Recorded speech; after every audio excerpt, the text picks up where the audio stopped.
داڑھی رکھنا انبیاء کرام علیہ الصلوۃ والسلام کی سنت ہے، تو آپ نے جو جواب دیا تھا وہ ہمیں سمجھ میں نہیں آیا، تو یہ ذرا واضح فرما دیں۔ بھائی دیکھیے، ہم نے داڑھی کو انبیاء علیہ السلام کی سنت جو قرار دیا ہے وہ دو وجہ سے قرار دیا۔ ایک تو یہ کہ صحیح مسلم، سنن ابو داؤد وغیرہ میں حضرت عائشہ رضی اللہ تعالی عنہا کی روایت ہے، جس میں آپ نے بیان فرمایا کہ عشر من الفطرہ، اس میں آپ نے اعفاء اللحیہ کا بھی ذکر فرمایا، یعنی داڑھی کا بڑھانا۔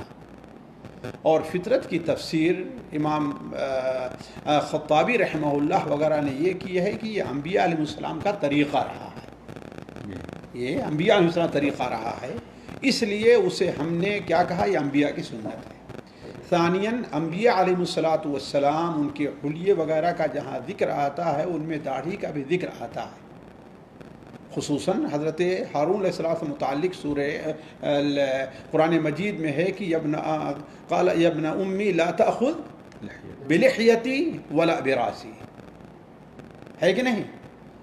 گویا کہ انبیاء علیہ السلام داڑھیاں رکھتے تھے۔ جی